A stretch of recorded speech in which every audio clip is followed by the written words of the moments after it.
Thinking Aloud. Conversations on the leading edge of knowledge and discovery with psychologist Jeffrey Mishlove.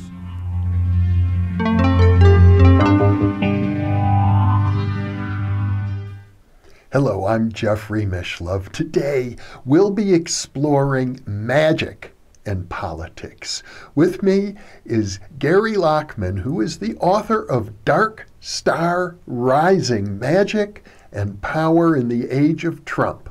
Gary is a historian of esoteric culture. He's written about 20 books on the great mystics of the Western world: Madame Blavatsky, the Hermetic tradition, Rudolf Steiner, Swedenborg, Aleister Crowley, and many others.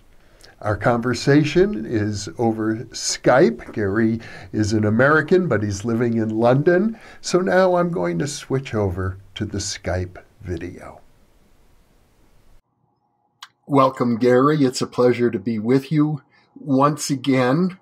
I know the subject that we're going to talk about, magic and politics, magic being the esoteric form of magic, is a vast, vast subject.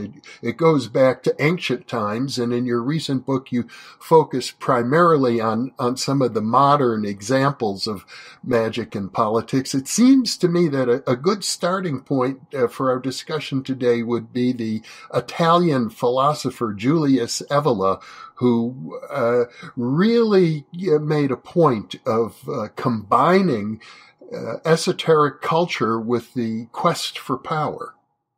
Well, thank you for having me on again, Jeffrey. It's always a pleasure. Yes, Julius Evola. He's quite a interesting character, brilliant but highly controversial thinker, a dangerous writer, as Hermann Hesse referred to him in a review of his most famous book called Revolt Against the Modern World. And Evola was he had quite a few careers. He started out as a futurist in the early 20th century in Italy. The whole sort of futurist movement there was jettisoning the past. Marinetti had this love of the modern world and power and speed and engines and machines and things of that sort, and trains. And if you know sort of futurist paintings, they always have this kind of sense of motion. And Evola started out in that kind of environment, but he soon sort of got tired of that, and then he was a Dadaist for a while. That was one of the early one of the big art movements of the early 20th century, and he was involved in this kind of absurdist, strange kind of nihilist kind of art vision, or non-art, anti-art vision. But then gradually he moved through all of these different things, even into philosophy. But by about the late 20s, he became involved with a group of esotericists in Italy, practitioners of kind of hermetic path of magic. It wasn't sort of the Kabbalistic path that, say, people like the Hermetic Order of the Golden Dawn had pursued. It was something much more along the ancient Hermetic Greek and Roman sort of path. And one of the things they were trying to do was actually to influence the political world around them. Evola had political views that were decidedly on the right. He was, as you could probably tell by the title of his book I mentioned, Revolt Against the Modern World, he was not a big fan of modernity. Everything had gone downhill from some ancient golden age in the past. And but he had a vision that Mussolini's sort of fascism could be used as a way to introduce ideas of what he called it was the school of traditionalism, this esoteric philosophical school of traditionalism that was started by René Guénon, who's a Frenchman, in the earlier part of the century. And he actually practiced spells, more or less, or magical rituals with others of this group known as the UR group. And they were trying to influence Mussolini's policies. And why this is relevant for today is that someone like Steve Bannon who, as we know, was Trump's chief strategist for a while, and is now kind of tub thumping around the world, promoting his global Tea Party kind of movement and spurring on the waves and waves of populism in different parts of the world. And he was just in Europe here not too long ago. He was a reader of Evola. There's a New York Times article that came out in February of 2017, and that was the headline of the article, that Bannon was quoted in a speech, a talk he gave to this select group of very conservative churchmen at the Vatican, and in the midst of his usual kind of rhetoric about the global Tea Party and immigration and so on, he name drops Evola. And he also, in the context of name dropping Evola, he refers to someone who's in the milieu of Vladimir Putin, who is a reader of Evola as well. And that's a whole other can of worms that we need to get onto later on. Yeah, we'll certainly come back to that. But you see Evola practicing forms of esoteric culture, magical rituals. I believe he wrote a book on astrology and things of that. But his basic argument, as I understand it, is that the very purpose of having any kind of magical ability is to apply it in the world of power. That's what he was clearly interested in. Well, certainly that was something he was interested in. And if you know the ancient Hindu caste system, you have the Brahmins, who are the sages, sort of the priests, the hierophants. And then you have the Kshatriyas, and they're the warriors. And Evola was more of a warrior. This is the difference between he and Guénon. René Guénon. At the same time, Evola was a scholar as well. He wrote on many, many subjects. He wrote on alchemy. He wrote on magic. He wrote on the Grail legend. He also wrote about politics. He wrote about Buddhism, Tantra. So, a remarkable scholar, very, very good writer, but he has these, views that are just saturated with this very far right philosophy. But his attitude was that he believed there was a kind of esoteric tradition that was the warrior priest or the warrior kind of monk. And I guess you could see this in the Knights Templar, and you could see it in maybe the samurai to some degree or something along that kind of line. And it was that kind of value, that those sorts of, not necessarily belligerent, but kind of, highly disciplined, self-disciplined, kind of austere, kind of character that he wanted, and the spells, the magical rituals that he was performing with these people in the UR group, where they were trying to, imbue those qualities into Mussolini's fascists, but they actually gave it up after a while because it just wasn't working. And Evola said the problem with Mussolini wasn't that he was a fascist, that he wasn't fascist enough. He was Evola was looking for this kind of ideal kind of absolute fascism. But no, he certainly believed in. Well, at least up until about World War II. I mean, he tried to influence Mussolini. He tried to ingratiate himself with with Germany, with the Nazis. He had, a bit of success with both, a little bit here and there, but ultimately not. And then after the war, he became sort of this eminence grise of these post-war new far-right movements that were growing up in Italy at the time. And this kind of, he was sort of the ideologue for them, because he provided an intellectual argument for their anti-democratic, their anti-modern, and so on. And he was kind of seen as the far-right's Herbert Marcuse. So if you know the far left in the 60s, you had Herbert Marcuse. He was from the Frankfurt School, and he wrote One Dimensional Man and books of that sort. And he was sort of this radical far left thinker. And so, at least in Italy and in parts of Europe, Evola around the same time was being sort of rediscovered. And he died in the early 70s, so not too long ago. But in more recent times, he's also been picked up again by, I said, Bannon, but also people that are the people that belong to what's known as the alt-right, the alternative right. This is this kind of, ultra-conservative right-wing counterculture that grew up around Trump's campaign and all of that.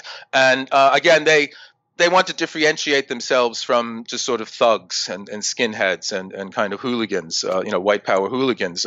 And so, they see in Evola someone who can supply a kind of philosophy. And there's other sort of thinkers as well, people like Oswald Spengler, who was this German philosopher in the 1920s who wrote a fantastic book that was a bestseller at the time called The Decline of the West. The whole idea that civilizations, they're born, they grow, they mature, and they die. And this was something that Spengler said was happening to the West, and Evola said, yes, but let's help it along. Let's go out and try and help it along. He was kind of a philosophical terrorist in that way, you could say. Mm-hmm. And I suppose it's fair to say that Evola's ideas were particularly taken up by Alexander Dugin, a very influential Russian thinker who has been developing this meme, I'm going to call it a meme, that the West is in decline, and that in spite of all of the setbacks that have taken place in the Asian European continent, that there is a great nation willing or ready to be reborn again out of the rubble of the old Soviet Union. Yes, well, this was the person that Bannon alluded to in this talk he gave to the Vatican about someone who was in Putin's milieu, who was a reader of Evola, and this is this fellow Alexander Dugin, and he's had a remarkable career, different sort of ideological changes. He's in the book I sort of call him an ideological quick change artist because he's adopted different sort of political stances. Very much on the fringe, very very radical, but at different times. But he started out in the 1980s as a kind of punk dissident, and he got in trouble early on. I think in his late teens, he wrote a kind of anti-Soviet song, and he was singing at a party. And this was a time when you couldn't do that, and you got in trouble if anyone knew you were doing that. And that turned him very much against the system, against the Soviets.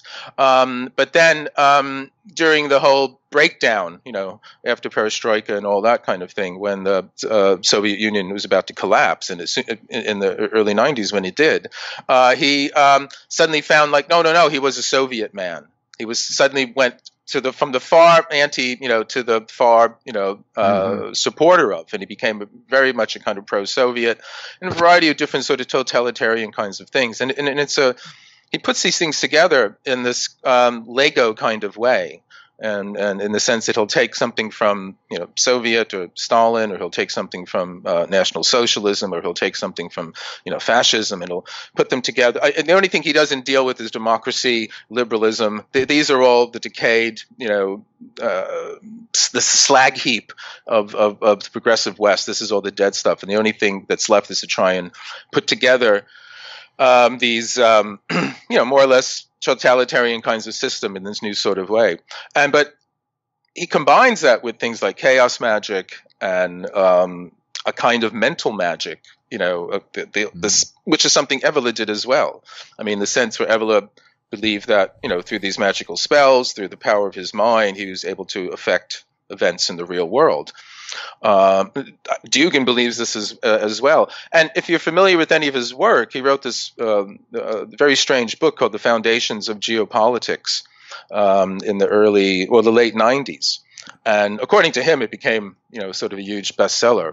It was being sold in supermarkets. I mean, that's an interesting idea, but apparently, it was being shoveled out the door. But in it, in many ways, he sort of predicts the whole business that happened in Crimea and Ukraine a few years back, and is still going on. And as you say, this is part of this vision he has for something that's called Eurasia.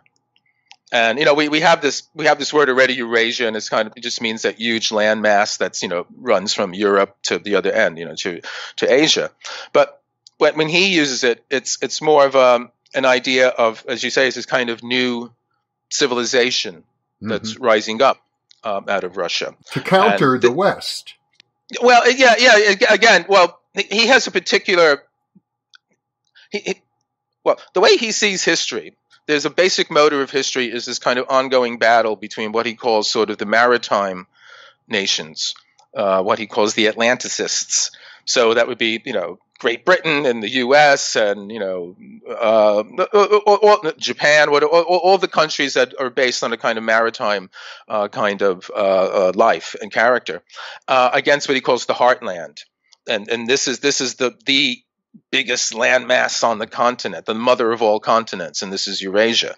And the heartland is like smack dab in the central of sort of Central Asia and Russia. And this is what's happening now in the early 20th century, is this new civilization that's not Europe. Russia is not trying to catch up to Europe. There was this picture of Russia as the kind of backward cousin of Europe for a long time, and it was never quite able to adapt and assimilate sort of European sort of ways. I mean, the last sort of example of that was when the Soviet Union collapsed, and you had the first early years of democracy and the free market and all that, and there was an initial kind of celebration of all that, and then it just turned into the Wild West, and the oligarchs moved in, and the sort of gangland politics, and it just didn't work. And out of that, what you have is Tsar Vladimir, who's been in power now as like the czars of old were in power. He's done it, through democracy, through votes and all that, but we also know that he's able to somehow manipulate things in order to get the results that he wants. And this is something that, the Dugin is in that world, and the ideas that he has in this book he has about geopolitics and other books. He's produced quite a few other books and journals and podcasts, and he has a online presence. Has informed a great many of Putin's the gestures he's made to this new Russia that's rising up again now. So how much he buys it, and how much he, can see it as a strategy, well, that's up for grabs. But it is something that's influencing. And you can call that a meme, as you're saying. That's a meme that's had a real influence on the world, because it's actually changed the face of world geography now. I mean, Putin has been quite clear that he thinks the great tragedy of the 20th century was the breakup of the Soviet Union. He wants to reestablish a Russian empire. Well, that's it. And that's. I mean, again, I've been working on a book about Russia, and so I've been reading a lot of Russian history. And in his way, there's never really been a Russian nation. There's only been a Russian empire. I mean, the only time there was a Russian nation was after the collapse of the Soviet Union, and during the time when there was a Russia, and you had Ukraine, and then you had Georgia, and you had all the satellite states were separate. What they called the near abroad. That's what they called, like the Ukraine and all that, the near abroad. And it's basically, you're right. He wants to sort of reabsorb those places because it seems natural. These were naturally part. I mean, the whole Ukraine-Russia thing has been going on for centuries. I mean, Kiev is where it all started. Russia started in Kiev. That's where it starts. And you could understand why, how Putin would want to, basically have that so that he can have the true Russia again. And this ties into this idea I said earlier about Spengler with the civilizations, they grow, they're organic, they reach a certain maturity, then they die. And this is what's happening in the West. But what's happening before is this final kind of efflorescence of this kind of free market globalization. What the Atlanticist powers want to do is turn the entire planet into an open free market global kind of shopping mall. Shopping mall, basically, yeah. and what Dugin wants Putin to do, and what Putin seems to be doing, is to stand up for the traditional values. This is the link between this philosophy of traditionalism and the sort of more general notion of traditional values. And someone like Dugin embraces that, and Putin is supposed to be kind of the new czar of the new holy Russia, standing up against the decadent West. Well, I know there are many paradoxes and contradictions in this whole scenario, and you used a term earlier, chaos magic, and you mentioned Dugin is really into chaos magic. I know members of the alt-right here in the United States are also into chaos magic. I've noticed several Facebook groups discussing chaos magic, so it's a term that seems to be emerging more and more into the culture. Can you define that term and explain it? Well, I mean, in a way, a true chaos magician would say you couldn't, define it absolutely, because it has a very fluid, inchoate, chaotic nature. But as a kind of cultural phenomena, it seems to have started up in the mid 70s, late 70s, around here in the UK, around the same time as the punk thing was happening, the Sex Pistols and all of that. And similarly to that, it was sort of a do it yourself kind of magic. Mm-hmm. And as I understand it, fundamentally, people were tired of the kind of Golden Dawn or even the Aleister Crowley kind of school of magic, which was more, in a sense, self-development, in the sense of, the idea was to have what they call the knowledge and conversation of your holy guardian angel, mm-hmm. which is sort of a mystical experience, and you go through the magical rituals and all of that to do that. And these guys said, look, we're tired of that. We want to make things happen. We want that kind of magic. We want to sort of do something and then concrete results. And so they also were tired of all the rigmarole, all of the, you had to get the circle just right, and you had to do it at the right time, and you had to get all the sigils just perfect, and all the little, minutia and impedimenta. They said, let's just make it up. Let's just make it up as we go along. And so they started just using whatever is at hand. And it's sort of on the same principle as found art. You're walking along the street, you see something, you pick it up, you bring it home, you take things off the mantelpiece, you put it there, you put something around it, and then it's art suddenly, mm-hmm. or whatever. You put it in an unusuals. And so instead of turning it into art, they were using it as magical implements and tools. And the whole idea was basically make it up as you go along, use your imagination. And it had this free form, almost like jazz kind of thing mm-hmm. to it. You can make it up as you go along, and it wasn't stuffy, but it was fundamentally about making things happen. Mm-hmm. There was the whole idea that there was a kind of fluid, chaotic medium in which one could somehow get into a rapport mm-hmm. through the rituals, and then you could nudge things. You could nudge mm-hmm. things in such a way that events would take place that you wanted to happen. Well, when it comes to making things happen, we really have to take a look at 19th century American culture, the New Thought movement, and its influence on our politics here. Well, yes. I mean, that's another side of this strange phenomenon that's been happening for the last few years, this kind of incursion of a new occult politics into the world politics. And it's many-sided. It comes in from many. I mean, I started following this thread from one particular thing, and once I get into it, you can see it's coming in from all directions.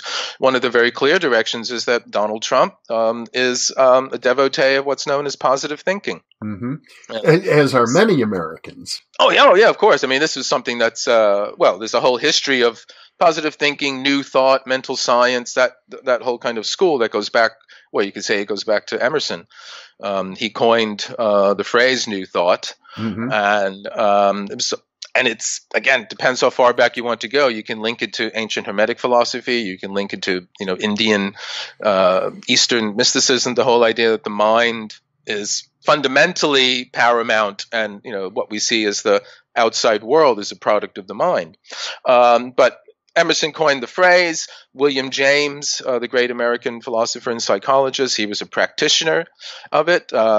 He wrote positively about it, no pun intended, and he even lobbied against legislation that would inhibit access to sort of new thought material. So he took it seriously enough that it was something that he went to bat for.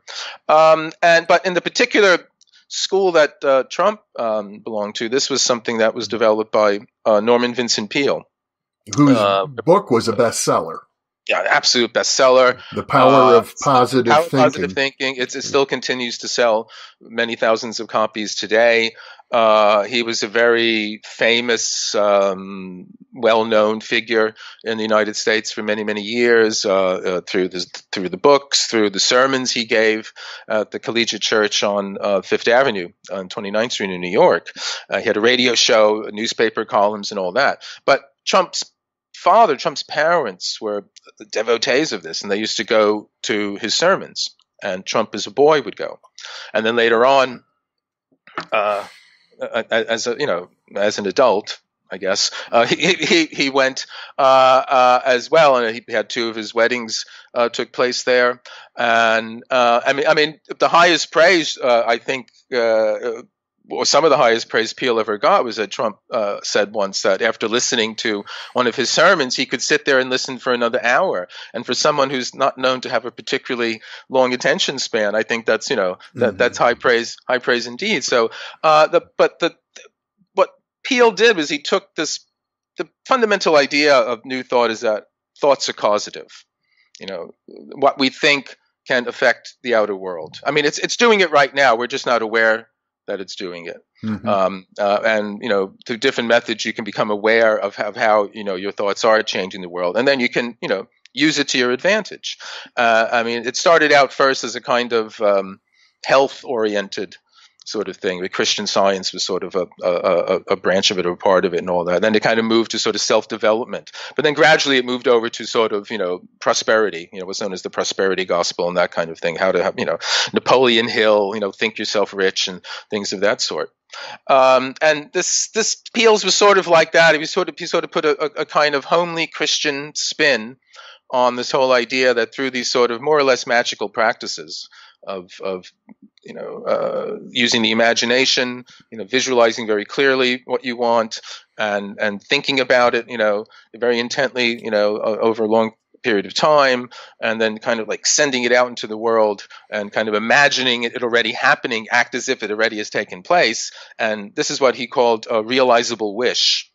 And this was something that Trump has practiced, and he writes, if you read any of his own self-help books, like The Art of the Deal, many of the kind of aphorisms or sort of little messages from positive thinking turn up in there as well. And strangely enough, though, one of the things I say in the book is that it shares with chaos magic this the whole idea of it being results driven. It too wants to make things happen in the world. And if you kind of boil away all the kind of outer kind of coloring of both of the things, fundamentally they're sort of doing the same kind of thing. Mm-hmm. And so that to me was just a very interesting discovery. So in a way, Trump is doing something similar to, or at least he's following the teaching that a kind of practice that's very similar in its basics to what chaos magic is. And the next step to that is like, well, Trump strikes me as a natural born kind of chaos magician. You, in your book, have a very interesting chapter called Demagogues and Gurus, in which you sort of look at the dark side of all of this. If people were just practicing positive thinking and chaos magic for the purpose of creating a better world for everyone, we probably wouldn't be having this conversation. But it does seem as if when people get involved in the use of mental concentration and magical rituals for the purpose of gaining power, there seems to be a tendency for the magical practice to gain control of the individual in a negative Yes, indeed. way. Yeah, well, yes, indeed. I mean, one of the things I try to point out in the book is there's a kind of gradient, between, say, the magician, the guru, and the demagogue, and they all seem in different ways to be doing the same sort of thing.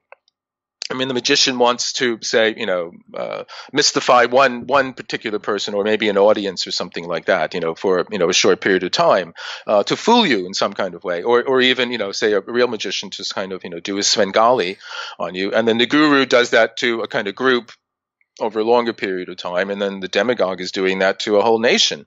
And you can see, again, it's in some ways it's sort of cliched, but if you look into how someone like Hitler and someone like Mussolini operated, you can see in many ways where they're using kind of techniques that are very similar to what a guru or a magician is kind to do. And, people have made connections between someone like Hitler, let's say, and Aleister Crowley, whose own philosophy, although he's, not as evil, as, Hitler in any way. I mean, Crowley really wasn't evil. I think he just was incredibly sort of, egotistical and, absolutely oblivious of other people. But his own political philosophy is, not that far away from the kind of a master race sort of thing. And you can see where, there's a connection between this kind of power. What is magic about? Magic is about power, in this way. Okay, I made a distinction a little while ago between, say, the Golden Dawn kind of magic and the chaos magic. And the chaos magic is about kind of power in that sort of way of like wanting to make things happen. the Golden Dawn magic, let's say, it's about power, but it's a kind of inner power. It's a sort of, it's a change in yourself. So it's not directed out into the world, and it's not directed into trying to manipulate other people. But there does seem to be a kind of strong, as you say, is this power for good or is it for evil? I mean, it's a cliche to say it's up to the person using it, but there does seem to be a kind of vortex. There does seem to be a kind of gravitational pull that starts to, overtake, as you said, the person. They continually sort of seek more and more of it, where they lose, they lose their mooring, and they get caught up into this kind of thing. That's why there's so many admonitions in the magical tradition. Don't call up what you can't put down. Well, you have someone like the poet W.B. Yeats, who was a member of the Hermetic Order of the Golden Dawn and was a practicing magician, and one of the great poets of the 20th century. But he said, whatever we focus on in our imagination will be accomplished in our lives. I'm sort of paraphrasing him, but he knew that yes, thoughts are things. Thoughts can create. Imagination can go beyond the barrier of the mind out of our inner world out into the world. It can have real effect. You use a word in your book, I hope I'm pronouncing it correctly, egregore. Is that? That's how I pronounce it. That's how I do. I could be wrong. I don't know. Well, it's an interesting word in this context, because it does have to do with the use of a meme for magical purposes. And the egregore itself, as you describe it, becomes sort of addictive to the people who get involved with it. Maybe you could explain that further. Yeah, egregore is a French term for a kind of entity that's created by a kind of group mind, let's say. It's a sort of imaginative being that is created over time by the attention, the devotion, the thoughts, the intention of a group.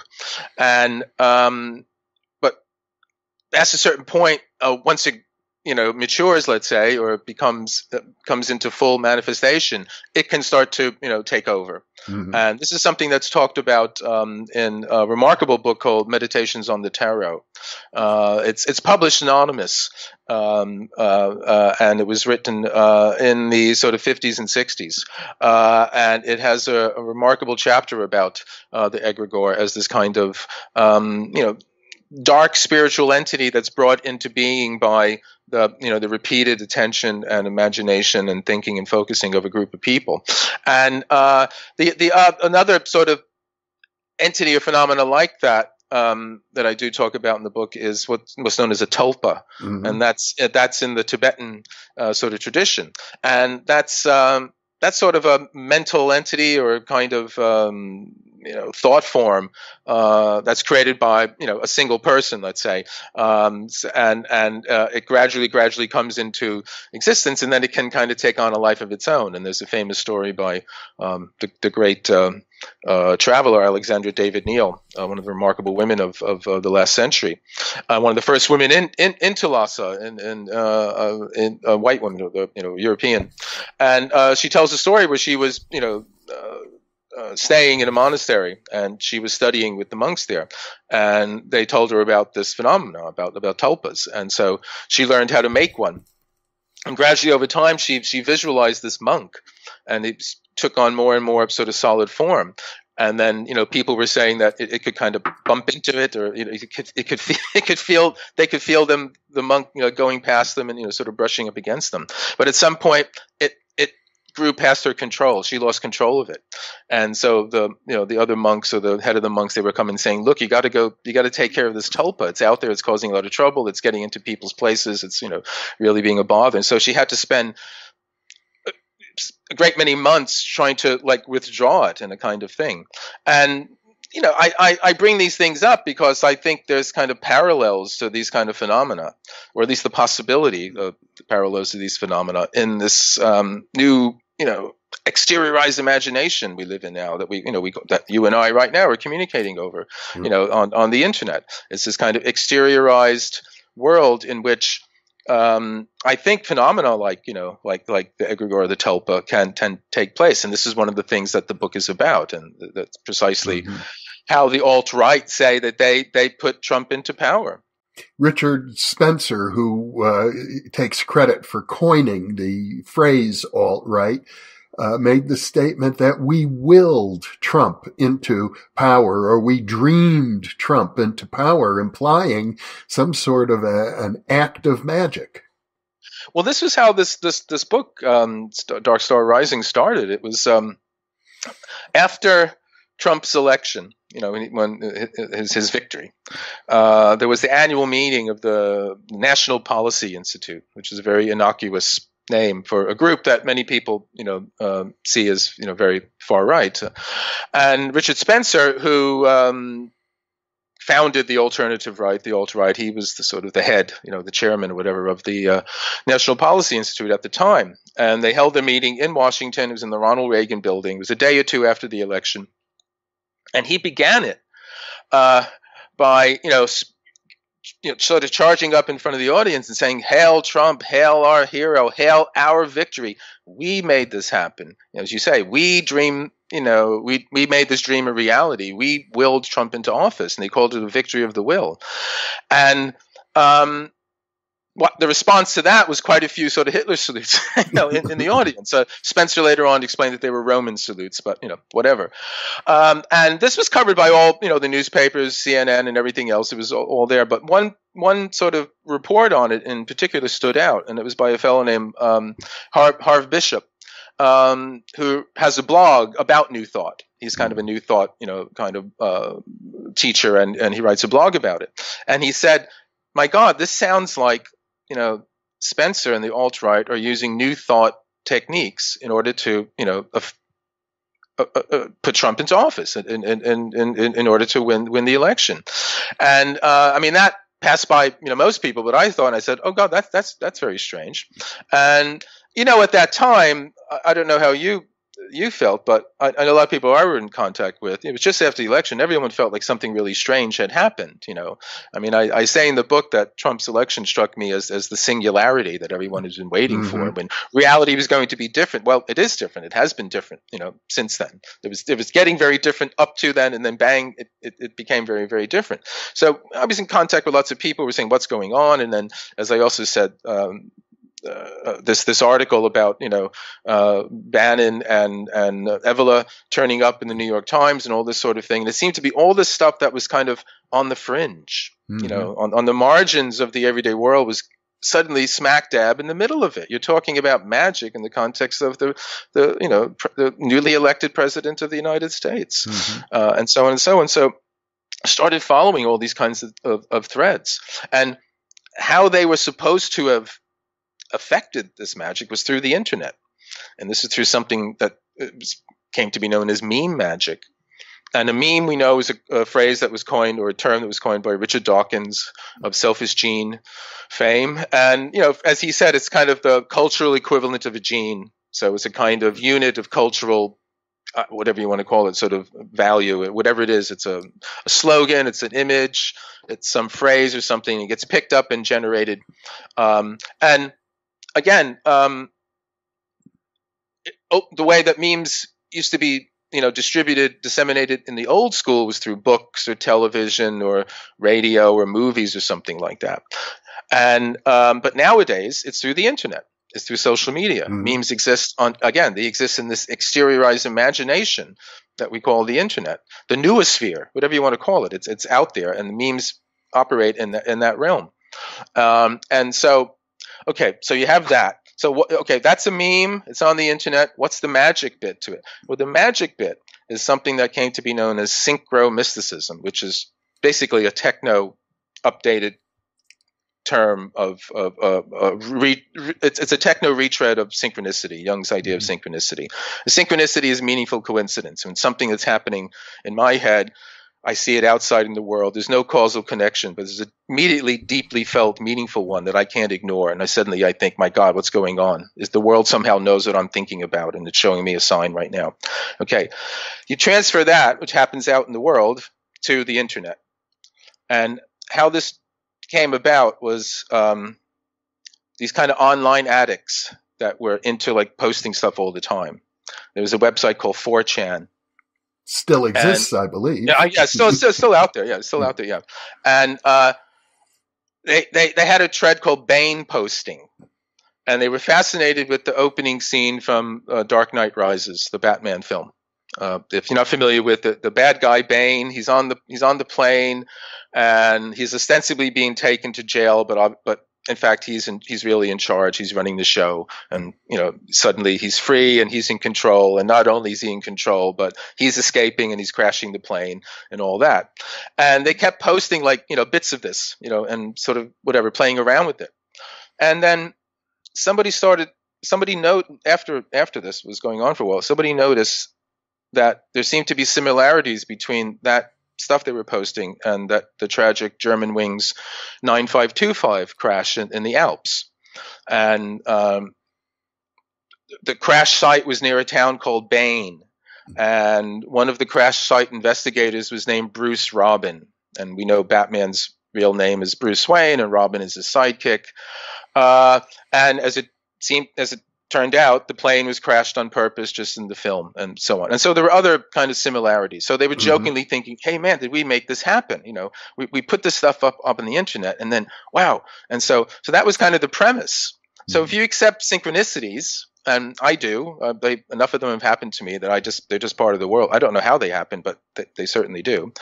Okay, transfer to the electronic world. Well, why not? Why couldn't there be kind of electronic synchronicity between what's taking place on the net and out in the outer world? So I guess the next step is, if it happens spontaneously, can you make it happen? That's the magic bit. Can you make it happen? And so they took this idea that if they could, the Trump supporters, Trump fellow travelers, people that were not even necessarily, behind him, is that they hated all the liberal, progressive, politically correct world, and they just wanted to do anything to sort of irritate that, to just, give it the finger, basically. Excuse me. And they basically commandeered this meme. And the meme in question was this cartoon character known as Pepe the Frog. And again, we're talking about chaos magic, folks, so it gets quite strange and weird and all that. Yeah. But Pepe the Frog was a basically kind of amphibian slacker. And there's a cartoonist named Matt Fury who invented him. He's the creator, and he was in one of his cartoon strips. And as memes get picked up on the net, different people play around with them, and they get distributed. And so Pepe turned up with Nicki Minaj and Katy Perry and some other kind of celebs, and it turned out he was really cool and all that. But then this kind of underbelly counterculture of anti-politically correct internet addicts got a hold of him, and they started sort of using his image and being picked up. And then the idea was that gradually Pepe turned into this kind of sigil. He was this kind of, this is where the chaos magic comes into it. It's like chaos magic, you use whatever's at hand. Can you define the term sigil? Well, a sigil is basically a magical symbol. It's a kind of design. It's a drawing that is charged with the magician's will and energy and imagination, and then it's kind of you do a ritual over it, and you send the power out, and it has some kind of effect in the world. What you want to do with it, and the chaos magic bit comes in. Was like, well, they didn't care about making the exact sigil. You just took whatever you can. You grabbed a hold of whatever was at hand, and so. Just like old school memes were, stuff in books or television or on the radio and movies, the new school was what's happening on the internet. Well, Pepe was happening on the internet, so they appropriated this meme of Pepe and turned him into a magical implement, a magical kind of symbol, a sigil. And the idea was by basically saturating the net with images of Pepe, and then he got picked up as Trump. I mean, the first one was, I think it was Pepe looking over the wall or looking over the Mexican border, and Trump is talking about the wall and all that kind of thing. And then there was another, and then I tell you, the person who made him a household name for a while, I don't know if he still was Hillary Clinton, because she was aware what was going on. She was aware that this kind of slacker amphibian was being turned into a postmodern swastika, as it were. Basically, it was kind of a hate symbol. And so, in one of her interviews, she put the alt-right on the map as well. She basically gave her enemies a good stick to hit her with. But she said that the alt-right are using this Pepe the Frog image as this kind of hate symbol, it's this kind of thing. And then it really, it accelerated after that. And so the idea was by, putting images and images of Pepe up on the net and connecting it with Trump and all that, and this would somehow have an effect in the real world. Mm-hmm. And they were encouraged in this idea. It may have started out as a joke. It may have started out as, let's just do this for the hell of it. But apparently they were encouraged as an idea because whenever you posted something on 4chan, I mean, why people like 4chan is that it's anonymous. So there's no name. You can take your pot shots at whatever you want and you don't have to take responsibility for it. But whenever you post something, you're given an 8-digit number that I guess, identifies that post. And what these people started noticing was whenever they would post something about Pepe, they started to see that they would get double numbers or triple numbers or 4 in a row or something like that. And they started to bet to see whether they would get it. So the idea seemed to be that something or someone was acknowledging all this attention that they were giving to it. And it was basically saying, yes, you talked about the egregore before. You talk about this kind of, group mind entity coming into existence. Well, that may have been the case. And it gets even weirder. The next level of weirdness was someone noticed that there's an ancient Egyptian deity of chaos that's frog-headed. So there was an ancient Egyptian frog-headed deity that was the god of chaos. And that god's name was Kek, K-E-K. Now, why is Kek important? Okay, we have to go back to the online gaming world. These guys were playing something called World of Warcraft. And I forget the exact story, but someone had reconfigured it in a certain way so they could play it online. And this had something to do with the Korean language. But there was a glitch. So whenever anybody wanted to type LOL, laugh out loud for something, it came up K-E-K. It came up Kek. All right. So the same people that are posting all the Pepe stuff are playing this World of Warcraft game, right? It's come out somehow that Pepe the frog is maybe related to the ancient frog-headed Egyptian deity Kek, okay? These guys over here are playing, every time they play LOL, it comes up K-E-K. So they start doing, instead of even trying to say LOL, they just do K-E-K all the time. So suddenly there's a Kek here and there's a Kek there. And there's the frog. And so it all kind of turns into, or have we somehow risen up, called back the ancient Egyptian, god of chaos? Or, as I think, was there some, who knows? Was it Thulu? Was it some weird, Lovecraftian entity on the other dimension who notices, oh, these people are playing around here. They're opening portals. Maybe I can get through. I mean, I say it tongue in cheek, but you don't know. Because all these synchronicities started happening. They started piling on top of each other. And there's even, people even started talking about Kekistan, which was this, imaginal country that all of the devotees of Kek, inhabited. So, I mean, it sounds crazy, but I mean, and there's no conspiracy theory in here at all. This is all stuff I just picked up, by just doing research and all that. But when you sort of, again, you put all the pieces, it's sort of like a Lovecraft story, mm-hmm. If you know your Lovecraft, he says, the most merciful thing in existence or something is the inability of the human mind to correlate all its contents. So, you have all these little bits of information, but if you ever put them together, my God. So I sort of felt like, oh my God, this is kind of weird. What is going on here?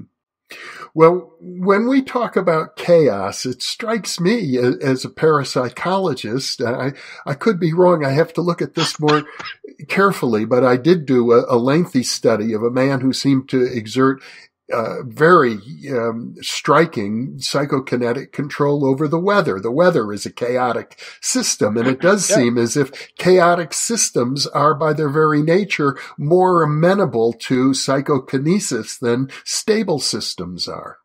Well, I think that's the case, right? That you sort of this whole idea sensitivity to initial conditions. Mm-hmm. The whole butterfly flapping his wings in China and there's a thunderstorm in Wyoming or something along those lines. So I guess, chaos, as far as I understand it, I'm not a practitioner, but I've done some study. I know some people who do practice it, and I'm actually doing something here in London in December with a fellow named Julian Vane, who's a well-known chaotician, is one of the, or chaot, I guess. But yeah, there does seem to be a similar kind of idea where there's a kind of fluid situation, and if you can somehow nudge it in the right way, it will bring about something over there. The initial nudge doesn't look like anything. It doesn't. If no one else knows that this is going to turn into something else, but because you've somehow gained a rapport with the fluid motion of things, and you can understand how other things are happening. And again, this is something that struck me as important. Another thing that both positive thinking and chaos magic share is the idea is that it's. I was going to say, Norman Vincent Peale calls it a realizable wish. So in many ways, don't expect a miracle. You have to wish for something that you could possibly achieve through normal methods, but it just isn't happening right now, and you need some help. So it's like you can't wish for something that's impossible. You can't wish for something that is so improbable it wouldn't happen. It has to be something that, is achievable. And what the chaos magicians they talk about an achievable reality. So again, you don't asking for miracles, you're asking for something that could take place. It quite easily could take place, but something's in the way right now. And if only you could kind of just, it's like a good billiard shot. Just knock that in the right way, it'll go in the pocket. And again, it's very practical and utilitarian, and aimed at concrete results in the world. And I guess, yes, if you could somehow, some way, impress your mind, mental energy, imagination onto some chaotic system, whether it's the weather or something like what's happening on the internet, why not? I mean, I guess, I don't know if it's chaotic when they're tossing the dice, but it's something that's in motion, right? You're not, it's kind of like, can you push, bump it a little bit there so it'll turn over, to get that die or something. So. Now, another point you make when it comes to power politics is that autocratic leaders, Putin being one example, Hitler, Mussolini, and I suppose if we include Trump, I'm not claiming that Trump is a fascist or a Nazi, but he does seem to have a characteristic in common with those other leaders, which is that he sees truth and facts as very flexible. He makes statements with regard to how they will benefit his own purposes, not whether or not they're true. Well, this is one of the things he learned from Norman Vincent Peale, is the idea that facts aren't important. It's your attitude toward the facts. Peale got that from the psychologist Karl Menninger, and he quotes him doing it. But, I mean, in a way, you can see that going back to the ancient Stoic philosophers, Epictetus, who said it's not things that disturb us, it's what we think about things. So it's basically your attitude is what's important. But where the Stoics are basically saying, put up with everything, because in the long run, it all works out for the good. They had this kind of vision of a world reason, and it all turned out for the better in the long run. Unfortunately, right now for you just have to put up with something that's uncomfortable. Trump, let's say, or Peale had a more aggressive or a more positive way of seeing it, whereas you don't develop an attitude that will sort of put up with things. You develop an attitude where you just kind of bat the facts away, so they don't trouble you. And you can see, Trump is all the time. Everything is upbeat, about himself and whatever he's doing, whatever the policies and he's trying to enact and all that. I mean, he says negative things. It's always about other people. It's never about himself or anything like that. And this whole idea that yes, if you and he shares again. It's easy to make very general kind of analogies between Trump and Hitler and Mussolini, and those are cliches, but still there are very similar kinds of things. And as you say, they all shared this idea that no, it was what they did was impose their reality upon the world around them, upon the people around them in different ways, and they shared very common kinds of things. I mean, both Hitler and Mussolini, they kept everybody on their toes. They didn't sort of tell everybody their plans. They would change plans at the last minute, things of that sort. Mussolini was very, very, very theatrical. He would able to change from one kind of kind of personality to another. If he was speaking to sort of like workmen, he would appear like, kind of like a workman and part, blue collar and socialist. Then he also hobnobbed in the high society and all that kind of thing. And both of them were kind of like failed artists. I always joke that if only somebody bought Hitler's paintings, it might not have happened. He was an artist, and he transferred his vision from the watercolors he was doing, to the real world. Mussolini thought of himself as an actor. He wanted to sort of be a great actor or something like that, and he wasn't able to do it acting on the stage, but he was able to act in the real world and a larger kind of thing. I mean, even in that sense, that there shows you the power of the imagination, a frustrated imagination where it doesn't have one channel to get out. It comes out in this other way there. I mean, Trump is different because he was able to, he had a whole career, obviously, as a developer and a builder and all that kind of thing. Then he had a television career, and that, there it's very. What do you want to say? I mean, he was that show where he was hiring and firing people all the time. Host of The Apprentice. The Apprentice. I mean, I say in the book there was a book written in the 40s by a fellow named Siegfried Krakauer called From Caligari to Hitler, and his argument was all these films made in the early 20th century in the 19-teens and 1920s in Germany, like The Cabinet of Dr. Caligari, if you remember the fantastic black and white expressionist film, and then there were Fritz Lang's Dr. Mabuse and other Metropolis.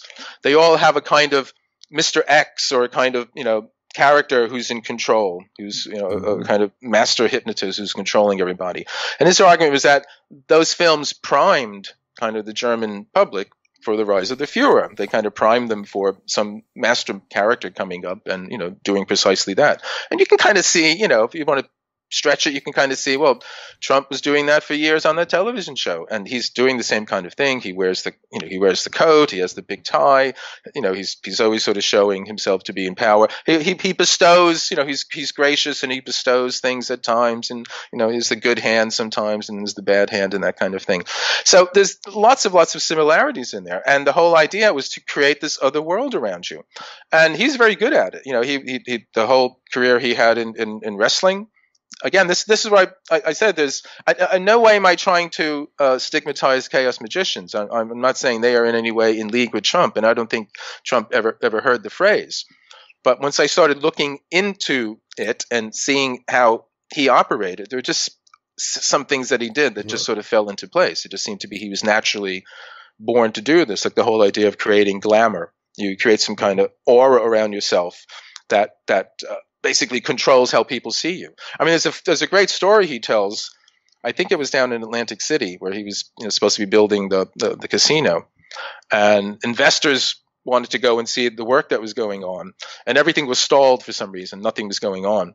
But what he did was he had somebody, with a big digger, like dig tons of dirt out of some hole and then take it to the other side of the lot where they were working and then just dump it. And the guy was just going back and forth and doing this, and he sort of created the impression of work going on. And the investors said, it seems you guys are busy and all that. And they went off to have drinks or something. So that's, he creates the illusion of something. He was able to sort of, do what he had to do. So, I think he knows how to do this kind of thing naturally. And it does have a lot to do with this idea that, you create reality. You are in control. Mm-hmm. I mean, the whole post-truth, alternative fact world we live in is an example of that. Well, you conclude your book by suggesting that this power to mold reality doesn't reside just with the alt-right, doesn't reside just with Trump or just with people who are autocrats, that in effect this ability is available, I should think, to all of your readers or to all of the viewers of this television channel. So you seem to be suggesting that people could be taking this power into their own hands, maybe for better purposes.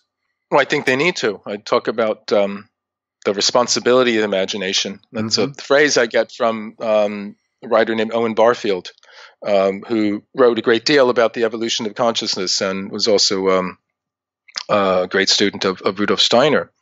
No, we do. I mean, I think the thing is, we are already contributing to the reality that we experience. We are not aware of that. We open our eyes and we think the world is just out there, and we are just mirrors and we just reflect, or we're cameras.